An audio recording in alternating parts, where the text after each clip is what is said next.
I was thinking the other day, a journalist asked me why people are responding so positively to what I'm saying, the young men, for example, and I thought, why? Yeah, that's a good question. He says, well, I'm actually on their side.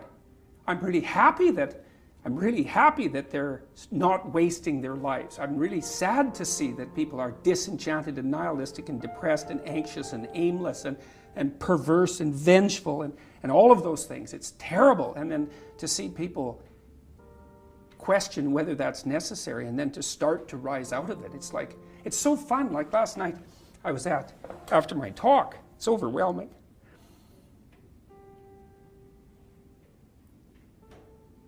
I don't usually think about these things, but I was after my talk last night, and so all these people line up, and they have their 15 seconds with me, and they're kind of tentative. They're excited and attentive when they come up to talk to me, and then they have 15 seconds of time to tell me something. I'm really listening to them, and they're hesitant about whether or not to share the good news about their life, and I think it's often because when people share good news about their life, people don't necessarily respond positively. They don't get encouragement. And people need so little encouragement. It's just unbelievable. And so they'll tell me something good, and I think, oh, that's so good. Somebody says, oh, I'm getting along way better with my father. I hadn't seen him for 10 years, and now we get along. It's like, God, great. And then the power of that, you can't overstate the power of that for individuals to get their life together. The individual is an unbelievably powerful force, and every single person who gets their act together a little bit has the capacity to spread that around them. It's a chain reaction, and so it's a lovely thing to see. And that's fantastic. Our daughter ended her life at 24 due to depression. If someone is determined to end their life, how can one change their mind? Oh, well, first of all, I'm very sorry about that. That's a terrible thing. Look, I had this friend,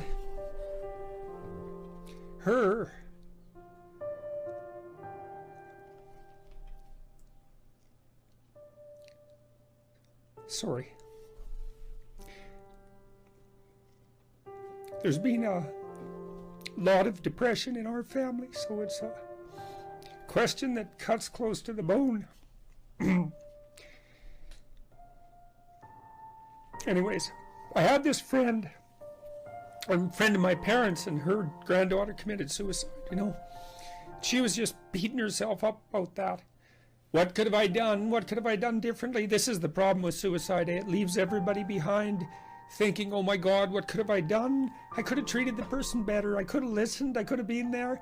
It's like, and she was just beating herself up about this, really feeling that she wasn't a useful person, that she'd failed as a grandmother. She's a really good person, And so I went for a walk with her, and I said, and she's married, and she likes her husband, and he's a really good guy.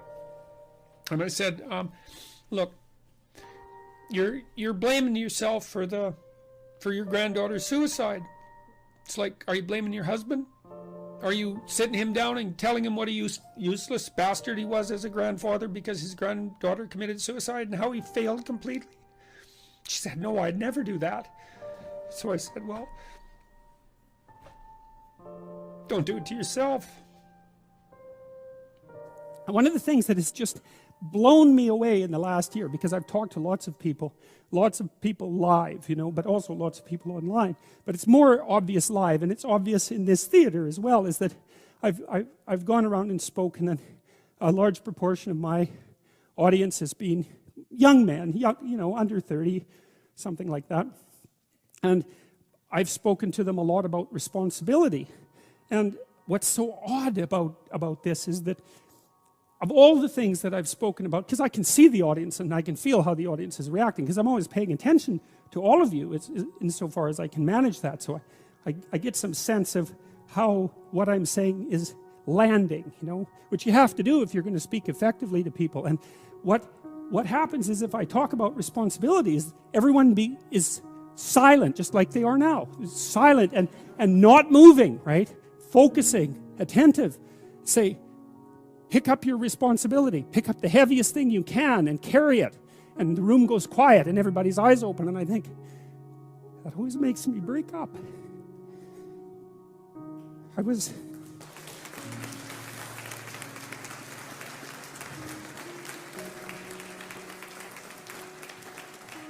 I don't know why. I was speaking to an English journalist today who was going to write an article in Spectator magazine, and I was talking about this, and at the same point in the discussion, I had the same emotional reaction. I don't really understand it.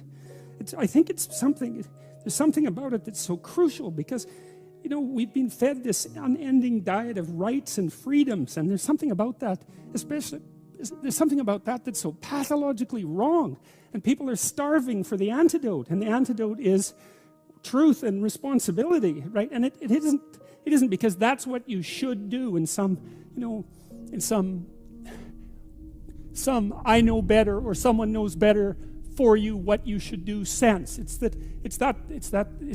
the secret to a meaningful life, and without a meaningful life, then all you have is suffering and nihilism and despair and all of that, and self-contempt, and that's not good. And so it's necessary for men to stand up and take responsibility, and they all know that, and are starving for that message, and the message is more that that's also a good thing, to stand up and take responsibility, because you're cursed so much now from when you're young with this notion that your active engagement with the world is part of what is destroying and undermining the planet and adding to the tyranny of the social systems. It's like, how about not so much of that, hey? Because it's too soul deadening. It's anti-human right to the core. And my sense instead is that, if you were able to reveal the best of yourself to you in the world, that you would be an overwhelming force for good. My primary motive as a clinical psychologist and educator is to help individuals live more meaningful and productive lives in harmony with their families and their community. That's my motive. And the evidence for that, I think, is, well, if people go online, and first of all, you can watch the lectures and decide for yourself, but you can also go, I suspect probably maybe 250,000 people have commented on the lectures and their effects on them. And so that's what people say. I'm watching the lectures, I'm trying to develop a vision for my life, I'm trying to become more responsible, and it's really helping. And that's what I hear all the time when I do these public lectures, which aren't political. But when we gain success, we raise the bar. We set our ambitions higher. I mean, what is your end game? What do you want? That's all. That's what I want. I want to help as many individuals as possible become more courageous, more truthful, and more engaged in the pursuit of individual, familial, and social harmony. That's what I want. You're pursuing what is meaningful. I'm pursuing, I believe that to be the case. It's certainly meaningful to me. I mean, there isn't, everywhere I go now, it doesn't matter where I land, in what airport, or if I walk down the street, 3 or 4 people will come up to me and they'll tell me, I was in a dark place, I was anxious, depressed, nihilistic, drug addicted, alcoholic, homeless, in jail, you name it. Bad relationship with my girlfriend, bad relationship with my parents. I've been watching your lectures or reading your book. I've been trying to tell the truth and get my life together, and everything is way better. And so then you think, well, if you could have what you wanted and what would be meaningful, you imagine you could go anywhere in the world and people would come up to you that were strangers and tell you that. That's as good as it gets. I read the story. It's an autobiography, if I remember correctly, of the captain. I might be wrong about that, but I've got the basic story right. Well, they had a shipwreck in the Antarctica, and then they were there for a whole year in the Antarctica, and none of them died, not one. He didn't lose a single man, not one. He kept their morale high. And then they took this boat that was on the ship, and they crossed like 400 miles of the roughest ocean, the roughest frigid ocean in the world, right? You don't go in that ocean. And then they went to an island, and they walked across the island, across these mountains that no one else has ever climbed since. And they went to the city on the other side of the island, and they got a boat, and they went and rescued their compatriots, and everyone survived. It's like, Endurance is the name of the book. You read that book, man, you think, wow, people are really tough, and it's ridiculous. So who knows how tough you are? And maybe you find out by going out to find out how tough you are, right? So you take on a challenge, one that you think you can master, that's just a bit beyond your grasp, and you master it, and then you're a little tougher, and you think, hey, that worked out pretty well. And so then you're more of a monster. And then you go out and you find another challenge that's even bigger, and you think, well, maybe I can do that too. And then all of a sudden you can, and you get a little bit bigger, and God only knows what the limit is of you. And you find out by pushing yourself against the world, and of course that's what Abraham is doing. And so, see, we're very pessimistic, us modern people. You know, we're pessimistic about humanity, that's for sure. Dismal, wretched, planet-destroying, cancer on the planet, right? As the Club of Rome described us so pleasantly back in the 1960s, you know? And I don't know, maybe we're ashamed of the Cold War. Maybe we're ashamed of all the destruction in the 20th century and the hydrogen bomb and the, you know, the continuing catastrophes of our societies. And we're deeply ashamed of that and ashamed of ourselves personally. But it's a hell of a thing to, you know, call us a cancer on the planet. There's just no excuse for that, because what you do with cancer is eradicate it. And I don't think that that's a very noble motive, personally. And I think it says a lot about the people who would use such phraseology, that they would dare to conceptualize humanity in that manner. But you know, it would be nice if we could be optimistic. And I think, again, the problem with being optimistic is that it's naive. So then the question is there an optimism that's not naive? And I think there is. And the optimism that's not naive is in just a visualization of how strong people can be.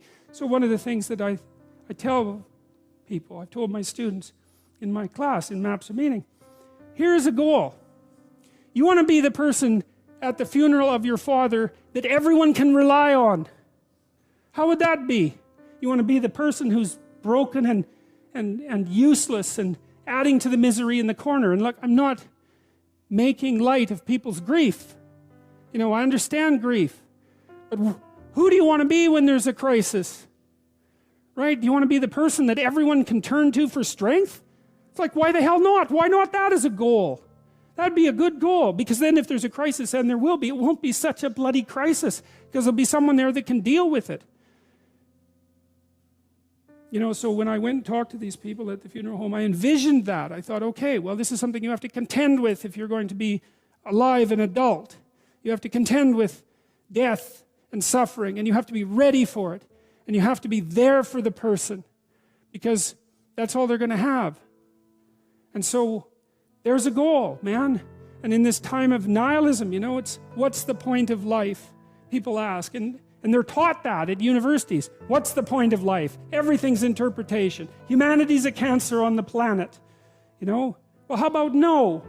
How about not that? How about that there's something to us